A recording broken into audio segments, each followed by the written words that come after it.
It begins with a question that has haunted civilizations for centuries. How does something so vast, so powerful, so seemingly eternal come undone? The Roman Empire once stretched from the deserts of Africa to the misty hills of Britain, from the Atlantic shores of Iberia to the fertile valleys of Mesopotamia. Its legions marched with discipline, its cities gleamed with marble, its laws shaped justice for generations to come. And yet, what seemed invincible was not immortal. The story of its fall is not one of a single day or battle, but of centuries, a slow unraveling of a mighty fabric, torn by internal tensions, foreign invasions, economic strains, and human ambition. Today, we ask not just how Rome fell, but why the memory of its fall still matters. Because when an empire collapses, it leaves echoes that ripple through time. Hello and welcome to the Other Side Stories. Here we travel beyond the usual headlines to explore the untold tales of world history, mysteries, turning points, and hidden connections that shaped our planet. If you love discovering how the past still echoes in our present, you're in the right place. Let's uncover the other side of history together. The Roman Empire was not just a political system, but a world. At its height, it was home to perhaps 70 million people, 1/5 of humanity. Its roads tied provinces together in a web of stone and dust. Its aqueducts carried water across valleys. Its laws provided a common language of order. Roman coinage carried the faces of emperors into marketplaces from Spain to Syria, a symbol that power was centralized, controlled, and, at least in appearance, eternal. For centuries, Rome had absorbed crises, civil wars, plagues, invasions. Each time, it staggered but recovered, as if the very idea of Rome was indestructible. But history teaches us that even the greatest powers carry within themselves the seeds of decline. When we think of the fall of the Roman Empire, we often imagine the year 476, when the last Western emperor, Romulus Augustulus, was deposed by a Germanic general named Odoacer. But the fall cannot be compressed into a single date. It is more truthful to imagine a long twilight, where each generation felt Rome's world dim just a little more. By the time Romulus Augustulus was dethroned, many in the empire had already ceased to believe in Rome as a living force. It had become a memory, even before it officially collapsed. Let us begin centuries earlier, in the 2nd century, when Rome stood at its height. The Emperor Trajan expanded the empire to its greatest territorial extent. Under his rule, Roman banners flew on the banks of the Euphrates. The Dacians of modern-day Romania had been crushed, their gold mines feeding Roman wealth. In the Forum, monumental columns celebrated victories with spirals of carved stone, a reminder that power was immortalized in art. Trajan's successor, Hadrian, recognized that expansion had reached its limits. He built walls, most famously in Britain, to mark where Rome ended. These walls were more than fortifications. They were symbols of a changing mindset. Rome was no longer the relentless conqueror. It was becoming the careful guardian of what it had. The 3rd century brought storms. Emperors rose and fell with dizzying speed, some reigning for only months. This was the era of the crisis of the 3rd century, when economic collapse, plague, and barbarian invasions struck together. The empire nearly tore itself apart. In those decades, frontiers crumbled. Goths, Persians, and nomads crossed borders once thought unbreakable. Armies proclaimed their generals emperors, and civil wars erupted again and again. The Roman state seemed about to dissolve. And yet, through reforms by emperors like Diocletian and later Constantine, Rome pulled itself back from the brink. But survival came with a price. To stabilize the empire, Diocletian divided it, creating a system where 2 emperors and their deputies ruled different halves. What had once been one unified Rome was now 2 Romes, East and West. This solution brought short-term order but planted seeds of eventual division. Constantine the Great shifted power eastward, founding a new capital at Byzantium, which he renamed Constantinople. From its strategic position between Europe and Asia, Constantinople grew into a glittering city of wealth and trade. The East flourished, while the West grew weaker. Rome itself, the eternal city, began to fade into symbolism rather than strength. The emperors resided elsewhere, in Milan, Ravenna, or Constantinople, leaving the ancient capital to wither in importance. The shift was subtle at first, but profound. The heart of Rome was beating in a new body. Yet even as political structures shifted, the empire remained a formidable force. Its armies still defended borders, its laws still governed vast lands. But beneath the surface, pressures were building. The economy strained under heavy taxation to fund the military and bureaucracy. Farmers abandoned fields under the weight of debts, driving populations into cities where unemployment and unrest grew. The empire relied more and more on mercenaries, often drawn from the same barbarian groups threatening its borders. Loyalty to Rome was weakening. For the common citizen, the empire was becoming less a source of stability and more a source of burden. Religion added another layer of transformation. With Constantine's conversion to Christianity and the Edict of Milan in 313, the empire took a new spiritual path. Pagan temples gradually fell silent. Christianity spread through every province, binding people together under a new faith, but also reshaping the cultural identity of Rome. The empire that once worshipped Jupiter and Mars now bowed to a single god, and the church began to wield power alongside emperors. For some, this was renewal. For others, it marked the loss of Rome's traditional soul. Either way, it was change, and change can both strengthen and destabilize. By the 4th century, the empire faced relentless pressure from outside. The Goths, Vandals, Huns, and countless other tribes were not merely raiders. They were entire peoples on the move, fleeing wars or seeking fertile lands. When the Goths crossed the Danube seeking asylum, Rome tried to control them, but failed, leading to disaster. In 378, at the Battle of Adrianople, the Roman army was crushed. An emperor, Valens, was killed in battle, and the aura of Roman invincibility was shattered. No longer could the empire assume superiority. The barbarians had proven themselves formidable foes. Meanwhile, the empire's politics grew tangled with intrigue and corruption. Emperors were often young, manipulated by generals or court officials. Civil wars flared, weakening defenses. The army itself, once the pride of Rome, was now divided by loyalties, sometimes serving ambitious commanders more than the state. Gold that might have paid soldiers was siphoned into the pockets of officials or spent on luxuries for the elite. The empire was bleeding from within. The sack of Rome in 410 sent shockwaves across the ancient world. For centuries, Rome had stood untouchable, its walls a symbol of eternal power. Now the unthinkable had happened. Barbarians had marched into the eternal city and plundered it. Though the empire survived, the psychological blow was immense. St. Jerome, living in Bethlehem, wrote with despair, "The city which had taken the whole world was itself taken." For Romans, the myth of their own eternity had been shattered. In the decades that followed, the Western Empire weakened further. Provinces were lost one by one. Britain was abandoned to its fate, cut off from imperial protection. Gaul fell into chaos. Vandals crossed into Africa and seized Carthage, cutting off Rome's vital grain supply. Each loss was not just territorial, but existential. Rome's empire was shrinking, its citizens forced to adapt to new rulers, new laws, new identities. The Roman name still carried weight, but it was becoming hollow. At the same time, the Eastern Empire, what we now call the Byzantine Empire, endured. Constantinople's strong walls and strategic wealth shielded it from the fate of the West. While Rome declined, Constantinople thrived, preserving Roman law, culture, and faith for centuries.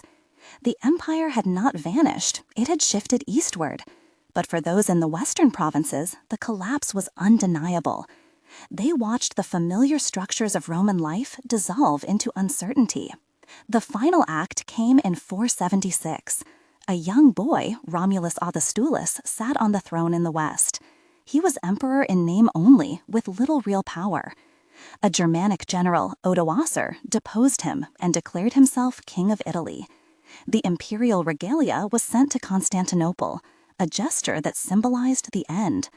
The Western Roman Empire, as a political entity, was gone. What remained were fragments, kingdoms carved by Goths, Vandals, and Franks. The dream of Rome lingered, but the reality was over. Yet the fall of Rome was not total destruction. Roads, cities, and laws remained. The Church carried forward Roman traditions in new forms. Middle-Age Europe would inherit much of Rome's legacy, its language, architecture, and vision of law. In many ways, Rome never truly died. It transformed, reborn in pieces across the continent. The story of Rome's fall has fascinated historians for centuries. Some blame moral decay. The fall of the Roman Empire is best understood not as a single cataclysm, but as a prolonged struggle between resilience and fragility. For centuries, Rome had been able to adapt, to bend without breaking. Its genius lay not only in military might, but in the ability to absorb others, cultures, gods, technologies, and weave them into a Roman identity. Yet adaptation has limits. By the time the Western Empire collapsed, the strain of constant crisis had pushed it past those limits. One of the key pressures came from the economy. Rome's prosperity had long relied on expansion. Conquests brought spoils, slaves, and new lands. But when the empire stopped expanding, its revenue streams shifted. Heavy taxation became the main tool to support the vast military and bureaucracy. For farmers and small landholders, the burden was crushing. Many abandoned their land, seeking protection under powerful landlords. This shift laid the foundation for feudal relationships that would dominate medieval Europe. The empire had unintentionally sown the seeds of its successor society. Coinage, once a stable symbol of Roman confidence, also deteriorated. Silver content in coins was reduced, leading to inflation.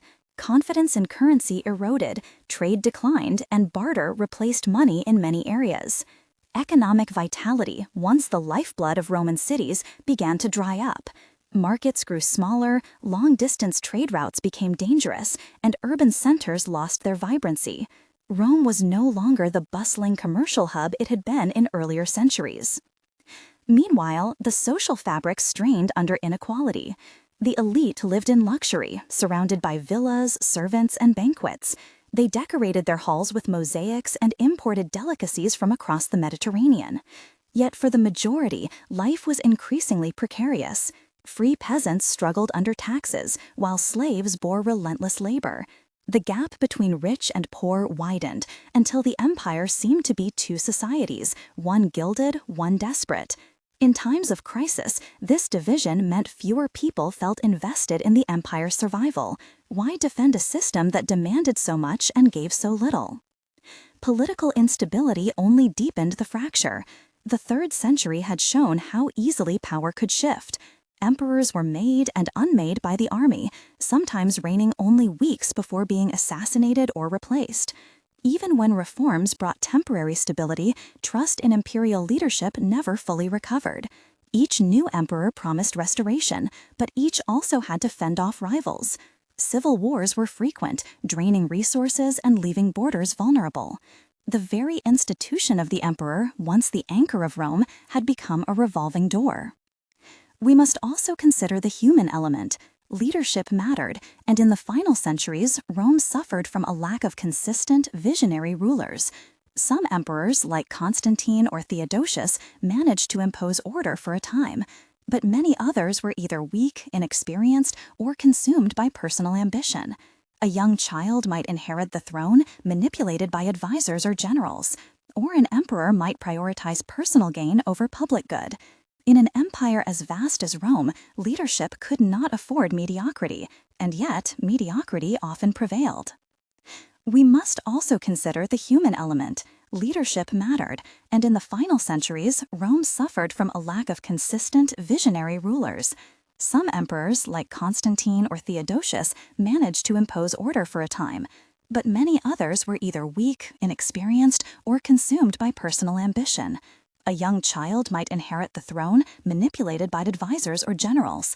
Or an emperor might prioritize personal gain over public good. In an empire as vast as Rome, leadership could not afford mediocrity, and yet mediocrity often prevailed. As Rome weakened internally, the external world was in motion.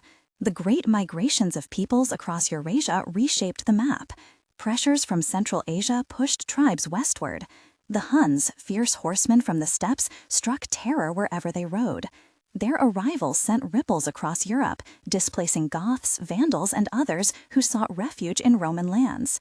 What had once been manageable border skirmishes became tidal waves of entire nations moving across frontiers. The empire faced not just raiders, but migrations, men, women, children, livestock, all seeking new homes. Rome could not simply kill or repel them all.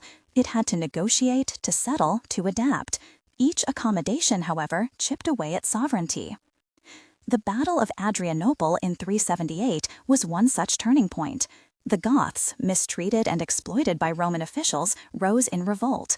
Emperor Valens, underestimating their strength, engaged them without waiting for reinforcements. The result was disaster. The Roman army was annihilated, the emperor himself killed on the field.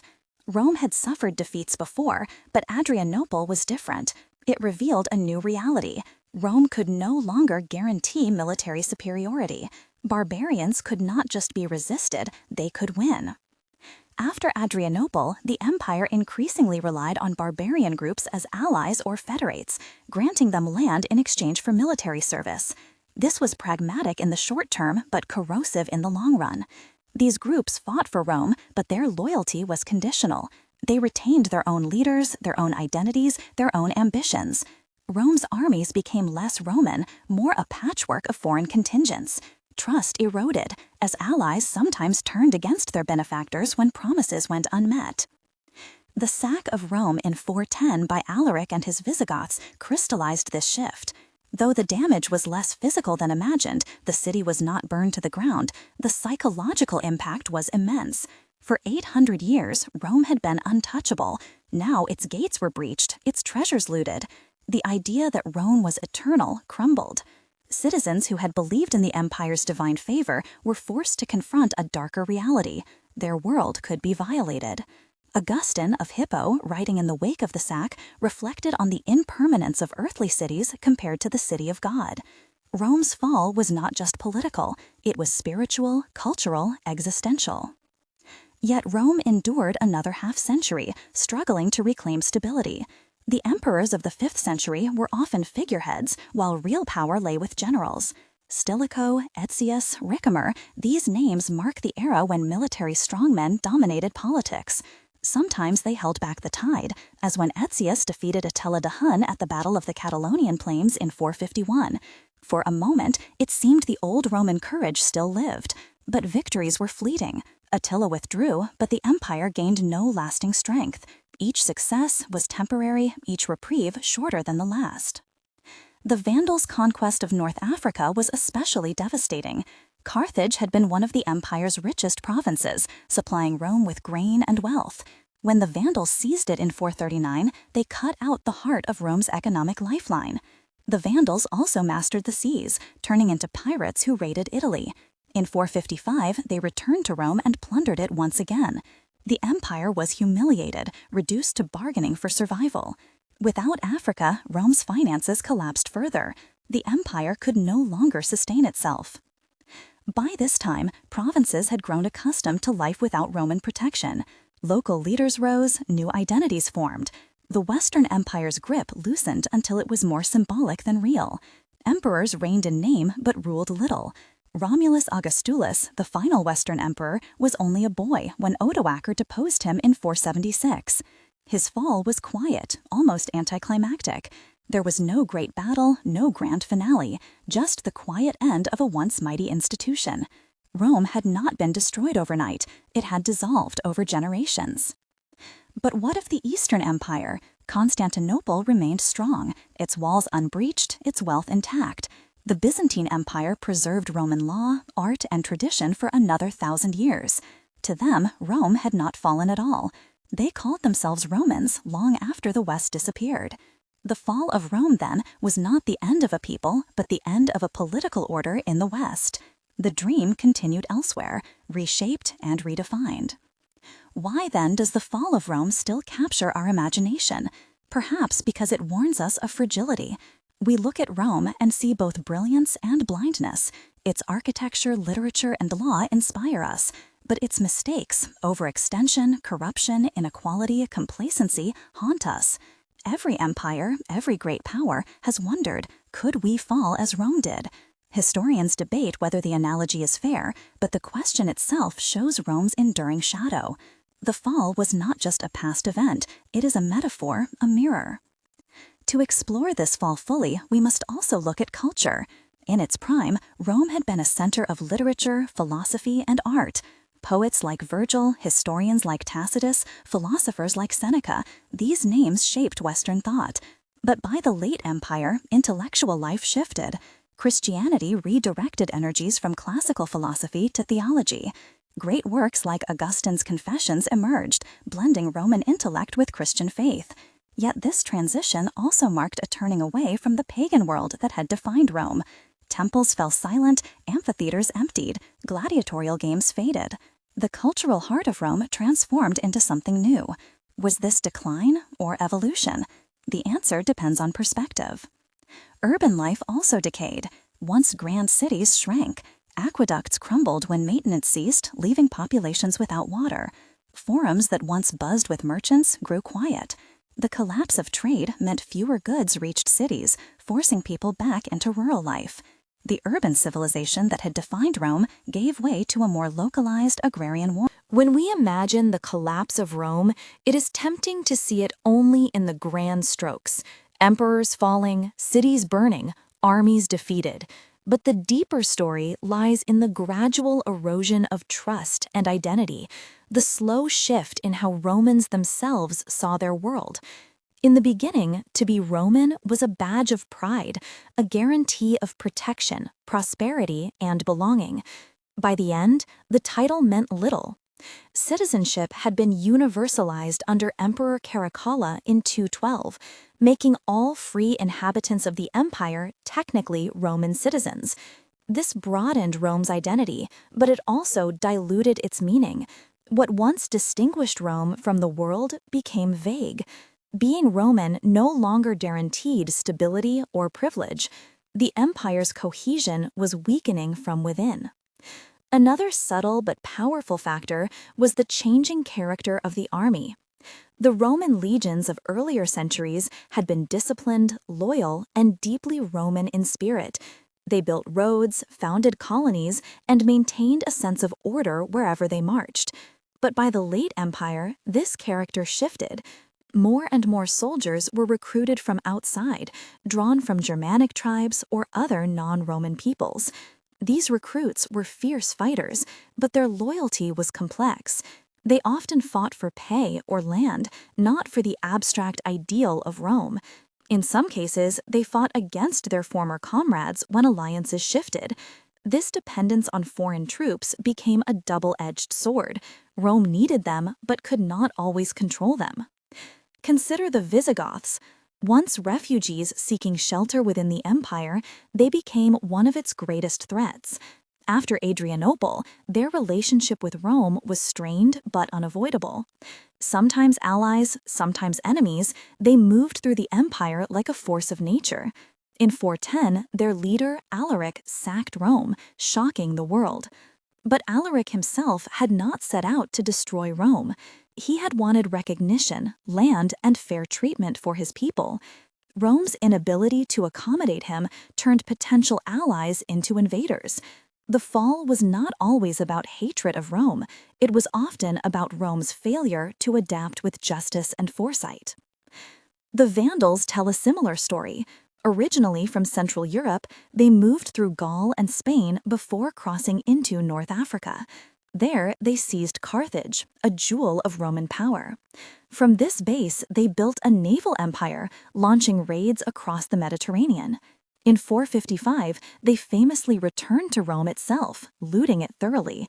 The word vandalism comes from their name, a testament to how deeply their destruction scarred the Roman imagination.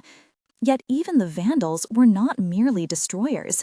They sought legitimacy, establishing kingdoms and engaging in diplomacy. Their kingdom in North Africa lasted almost a century before being conquered by the Byzantines. In their rise and fall, we see the transformation of Roman provinces into something new, barbarian kingdoms built on the ruins of imperial order. The Huns, however, represented a different kind of threat. Led by Attila, they stormed into Europe in the 5th century, leaving devastation in their wake. Unlike the Goths or Vandals, they did not seek settlement within the empire's borders. They sought tribute, dominance, and plunder. Attila's campaigns terrorized both East and West. Rome paid enormous sums to keep him at bay, a humiliating reminder of its weakness. When Attila invaded Gaul in 451, a coalition of Romans and Visigoths under General Aetius confronted him. At the Battle of the Catalonian Plains, Attila was checked but not destroyed. His death a few years later ended the immediate threat, but the damage was done. Rome had relied on barbarian allies to defeat a greater barbarian threat. The lines between Roman and foreign had blurred beyond recognition. As the Western Empire staggered through the 5th century, internal divisions deepened. Italy itself was no longer the secure heartland it had once been. Rival generals like Ricimer wielded real power behind weak emperors. Puppet rulers were installed and removed at will, while the true authority rested in the hands of military strongmen. Emperors became symbols rather than leaders. The grandeur of Augustus or Trajan was gone, replaced by fragile figureheads who commanded little respect. To the outside world, Rome seemed less like an empire and more like a stage for endless intrigue. The Eastern Empire, in contrast, demonstrated resilience. From Constantinople, emperors managed finances more effectively, maintained strong defenses, and benefited from wealthier provinces. The East had Egypt, the breadbasket of the empire, as well as the vibrant trade routes of Asia Minor and the Levant. Its capital was fortified by massive walls that no enemy breached for centuries. The East could afford to pay off invaders, to bribe enemies, and to outlast crises. The West, poorer and weaker, lacked such options. This imbalance ensured that while Constantinople endured, Rome itself declined. Still, the Western Empire tried to reform. Efforts were made to stabilize the currency, to reorganize the army, to negotiate peace with barbarian groups. But reforms came too late or were undermined by corruption. The sheer scale of the empire made centralized control nearly impossible. Local governors acted independently, sometimes defying imperial orders. As communications broke down, the empire became less a unified state and more a patchwork of semi-independent regions. Unity was slipping away. Amid this decline, the church emerged as a stabilizing force. Bishops provided leadership when civil authorities faltered. Popes in Rome claimed spiritual authority that transcended political borders. Christianity offered hope in an uncertain world. While emperors changed, the church endured. It preserved literacy, mediated disputes, and carried forward elements of Roman identity. The fall of political Rome coincided with the rise of spiritual Rome.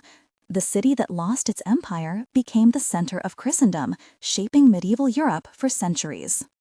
The fall of the Western Empire was gradual, but the symbolic end in 476 was powerful. When Odoacer deposed Romulus Augustulus, he did not claim to be emperor. Instead, he declared himself king of Italy and sent the imperial regalia to Constantinople. In this gesture, he acknowledged that the Roman imperial title still existed in the East. The West was no longer an empire. It had become one of many barbarian kingdoms. And yet, even Odoacer ruled in continuity with Rome, preserving Roman institutions where he could. The Roman Senate still met, Roman law was still respected, and the idea of Rome lingered. The fall was not absolute destruction, but transition. From a wider perspective, the fall of Rome reshaped the entire Western world. The collapse of central authority opened space for new identities. The Franks under Clovis built a kingdom in Gaul. The Visigoths established themselves in Spain. The Ostrogoths, later replacing Odoacer, ruled Italy. Each kingdom blended Roman traditions with barbarian customs. Latin mingled with native tongues, producing the foundations of modern European languages. Roman law merged with tribal codes, shaping medieval justice. The Roman Catholic Church, with its hierarchy and rituals, united people across these fragmented lands. Rome had fallen, but it had also laid the foundation for Europe's future. Historians continue to debate why Rome fell. Was it economic collapse, military weakness, political corruption, cultural transformation, or external pressure? The truth lies in the combination. Rome fell because of all of these. Empires rarely collapse from a single blow. They unravel when too many stresses converge. Rome's greatness contained the seeds of its fragility. Its vast size made it difficult to defend. Its wealth attracted invaders. Its reliance on conquest made peacetime economies unstable. Its ambition created internal rivalries that never healed. Rome was both too great to be ignored and too fragile to endure forever. Yet the legacy of Rome is profound. Its fall gave rise to the medieval world, but its memory shaped that world at every step. Kings crowned themselves with imperial titles, monasteries preserved Latin texts, architects built cathedrals inspired by Roman arches. Even in decline, Rome defined what came after. To study the fall of Rome is to study not just an end, but a beginning. And so we return to the haunting question, why does Rome's fall matter to us today? Perhaps because it reminds us of the impermanence of power. Civilizations rise and fall, often believing themselves eternal. Rome shows us that decline can come slowly, almost invisibly, until one day the world is different and cannot be restored. But Rome also shows us resilience. Even in collapse, it transformed, endured, and inspired. The Rome that fell in 476 was not the end of Rome. It was the beginning of its rebirth in new forms. The fall of the Roman Empire remains one of the most powerful stories in history because it is both a tragedy and a transformation. It is the story of human ambition reaching its peak, then faltering. It is the story of societies adapting to new realities, sometimes painfully, sometimes creatively. It is the story of how the past never truly dies, but lives on in new shapes. When we walk in European cities today, we see Roman roads beneath our feet, Roman law in our institutions, Roman words in our languages. Rome fell, but it never left us. Its fall is our inheritance. To truly grasp the fall of the Roman Empire, one must see it not just as a European event, but as part of a broader global story. The Mediterranean world had been unified under Roman rule, yet beyond its borders were forces in constant motion, tribes migrating, kingdoms rising, climates shifting. The collapse of Rome cannot be separated from this wider tapestry. When Rome weakened, these outside forces moved in, not because of hatred alone, but because survival and opportunity drew them there. The empire's borders were less a wall than a frontier where cultures met, clashed, and mingled. Over centuries, this frontier grew porous, and eventually the line between Roman and barbarian blurred into something new. In the West, as imperial authority faded, local identities took root. The Franks in Gaul, the Visigoths in Spain, the Vandals in Africa, and the Ostrogoths in Italy each carved out kingdoms that borrowed Roman structures while asserting their independence. Roman roads still carried soldiers and traders. Roman laws still guided disputes. Roman Christianity provided a unifying spiritual fabric. But these kingdoms no longer owed allegiance to Rome itself. The map of Europe was redrawn, not by emperors in purple, but by kings in furs and warriors with their own banners. The Western Empire was gone, but the Roman world persisted in fragments. For the ordinary person, this transformation was gradual rather than sudden. A farmer in Gaul might still till the same field, pay taxes to a local lord instead of an imperial official, and attend mass at the village church. To him, life may have seemed continuous, though the language of authority changed. The collapse of the empire was not the collapse of daily life, but rather a shift in who claimed power above it. And yet, over generations, people began to identify less with Rome and more with local rulers. The universal citizenship of Rome gave way to localized loyalties. This was both a loss and a rebirth, a loss of global unity, a rebirth of regional cultures. The Eastern Empire, later called Byzantium, became the custodian of Rome's legacy. From Constantinople, emperors still called themselves Roman, their subjects still called themselves Romans, and their laws were still Roman law. Justinian, in the 6th century, codified the great body of Roman law into the Corpus Juris Civilis, a foundation for legal systems even today. Byzantium preserved Roman administration, military traditions, and Christian faith for another 1,000 years. In its art and architecture, from the Hagia Sophia to shimmering mosaics, we see a Rome transformed but not destroyed. For the East, Rome had not fallen at all, it had evolved. But in the West, memory of Rome became legend. Writers looked back with awe at the days when legions had marched in discipline, when aqueducts had brought water to thirsty cities, when marble temples had gleamed in the sun. The fall of Rome became a cautionary tale, a symbol of both greatness and fragility. Medieval chroniclers often explained decline as divine punishment for sin, while Renaissance thinkers later saw it as a lesson in the cycles of history. To each generation, Rome's fall meant something new. And perhaps that is why it still captivates us, because it speaks to universal fears of loss and dreams of endurance. The cultural transformation of the late empire is as striking as the political. Consider the shift from paganism to Christianity. For centuries, Rome had celebrated gods in temples, honored emperors with divine titles, and staged festivals for Jupiter, Mars, Venus, and countless others. But by the 4th and 5th centuries, these rituals faded. Christian bishops condemned pagan practices, temples were closed, and new churches rose in their place. The Colosseum, once filled with gladiators and roaring crowds, grew silent. Christian values replaced the old spectacles. Mercy and charity were exalted above martial glory. Rome's cultural soul had changed. To some, this new faith brought comfort and unity. To others, it seemed a betrayal of Rome's traditions. Was Christianity a cause of decline, or simply a transformation Rome was destined to undergo? Historians still debate it, but the truth may be that the shift reflected deeper changes already underway. Art and literature also mirrored this transition. Classical works of poetry and philosophy gave way to theological writing. Augustine, Ambrose, and Jerome became the voices of a new age, blending Roman eloquence with Christian vision. Their words guided not just faith, but politics, law, and education.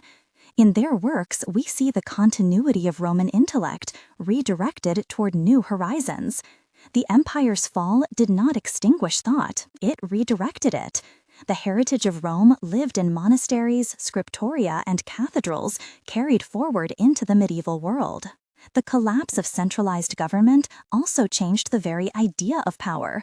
In Rome, power had flowed from the emperor outward, binding distant provinces under a single authority. After the fall, power became fragmented. Kings ruled small territories, nobles controlled estates, and the church held moral sway across borders. Feudalism emerged, not as a sudden invention, but as the natural outcome of Rome's decline. Where once a citizen looked to Rome for justice and protection, he now looked to his local lord. The great scale of Roman governance had given way to intimate bonds of loyalty and obligation. The empire dissolved into personal relationships of fealty, protection, and service. This was a new world, but one built from the old. Yet, even in decay, Rome's infrastructure shaped the future. Its roads remained, guiding the movements of armies and merchants for centuries. Its aqueducts inspired medieval engineers. Its ruins stood as silent teachers, showing later generations what had once been possible. Travelers in the Middle Ages marveled at the shattered Colosseum, the broken aqueducts, the vast ruins of Roman cities. These monuments became symbols of both loss and aspiration. They whispered of greatness past and challenged future builders to reach again for the sublime. In this way, the physical presence of Rome outlived its political life, a ghost in stone that never vanished. The fall also invites us to reflect on the human condition. Empires are human creations, fragile despite their grandeur. They depend on cooperation, trust, and shared belief. When those falter, even the mightiest structures crumble. In Rome, corruption undermined trust, inequality eroded solidarity, and ambition shattered unity. These are not merely Roman problems, they are human problems. And that is why Rome's fall resonates. It is not only their story, it could be ours. Whenever we see a nation overextended, divided, or complacent, we hear the echo of Rome's decline. But decline is not the same as disparance. Rome's institutions, ideas, and identity survived long after the empire itself. In law, in language, in religion, in architecture, the Roman imprint endured. The Renaissance revived its art, the Enlightenment studied its politics, and modern nations drew inspiration from its republic and empire alike.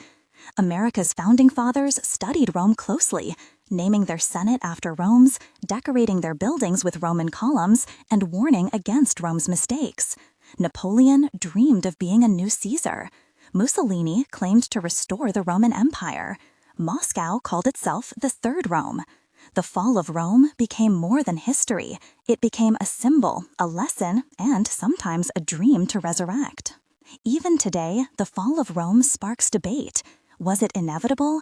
Could stronger leaders have saved it? Did Christianity weaken its martial spirit? Or did it provide the only glue holding society together? Was the division of East and West fatal? Or could unity have endured? Each theory offers insights, but none alone explains the whole. Rome fell not because of one cause, but because of the convergence of many: political corruption, economic strain, military overreach, cultural transformation, and external pressure. Its story is complex, layered, and deeply human. That is why we return to it again and again. In remembering the fall, we also remember the resilience. Out of the ruins came new beginnings.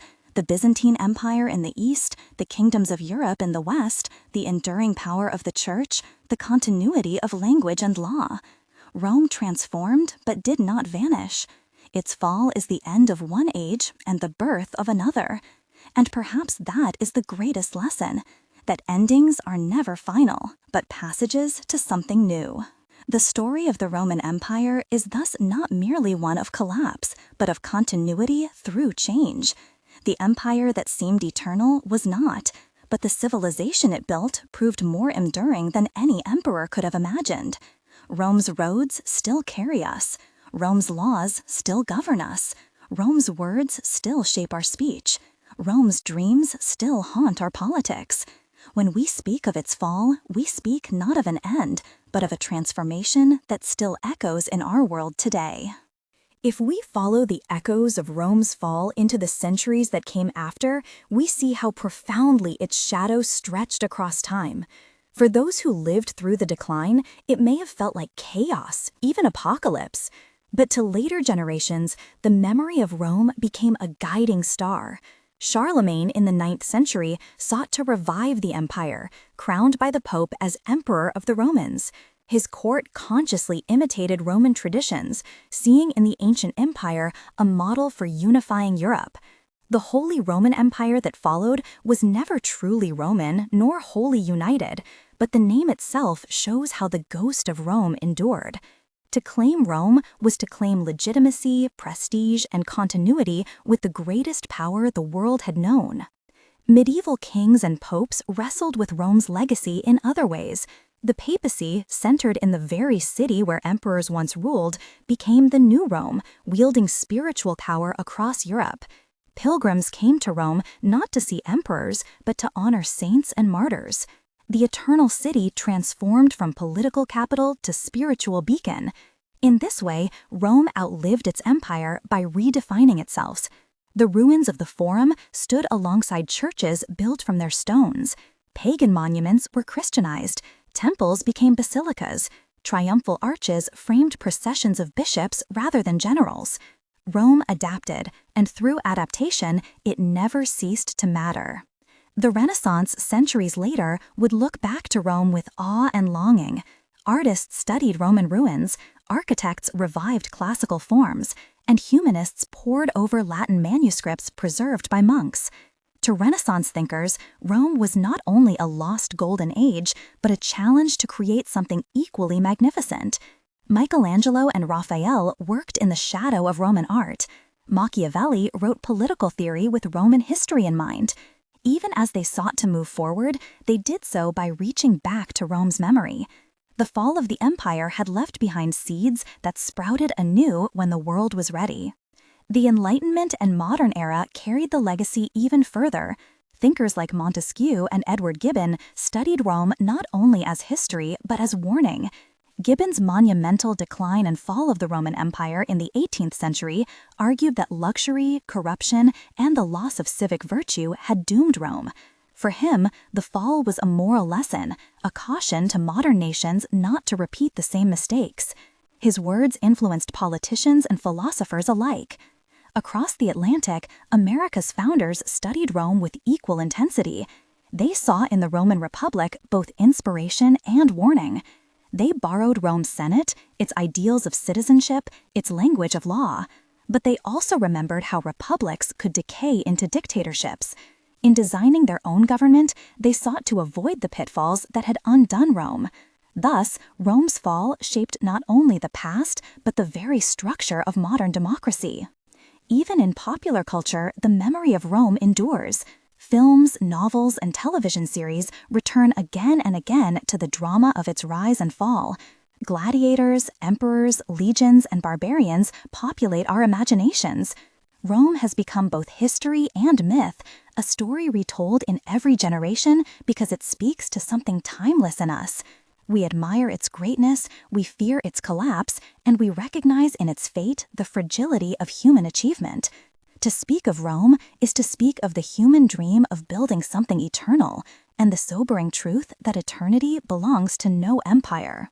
Why then do we remain so fascinated by Rome's fall? Perhaps because it embodies both extremes of human civilization, the heights of glory and the depths of decline. The Roman Empire reached a scale unmatched in its time, organizing millions under a common system of roads, laws, and culture. Its achievements in engineering, governance, and art remain astonishing. And yet, despite all of this, it fell. Its collapse reminds us that no matter how advanced, how powerful, or how enduring a civilization seems, it is still vulnerable to the forces of history. We see in Rome both the promise of what humanity can achieve and the warning of how quickly it can unravel. But to say Rome fell is not to say civilization ended. The fall was a transformation, a shifting of power, a reimagining of identity. Out of the ruins of Rome came Europe as we know it. Kingdoms rose where provinces once stood. The church carried forward the spiritual heart. The Byzantine Empire preserved the political and cultural heritage. And centuries later, Renaissance thinkers would revive the intellectual brilliance. Rome's fall was an ending, yes, but also a beginning. It is the paradox of history, that from decline can come renewal, from ashes can come rebirth. When we walk among the ruins of the Colosseum or the Forum today, we feel this paradox. The stones whisper of triumphs and tragedies long past, yet they also stand as testaments to endurance. Though the empire has been gone for more than a millennium and a half, Rome still speaks.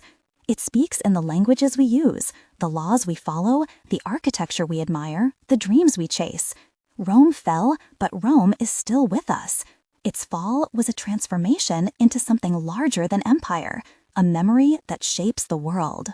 And so, as we close this journey through the fall of the Roman Empire, we remember not only the battles and invasions, the emperors and barbarians, but also the human stories.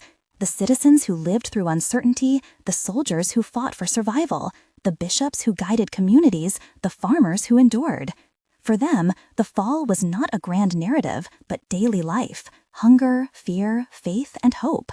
Their experiences remind us that history is not only about empires, but about people. Empires may rise and fall, but the human spirit endures. The Roman Empire once called itself eternal, yet it was not. But its story proves that no empire truly vanishes. its memory, its legacy, its lessons remain. That is why the fall of Rome continues to captivate us, not only as a story of what was lost, but a mirror of what we might lose and a reminder of what we must preserve.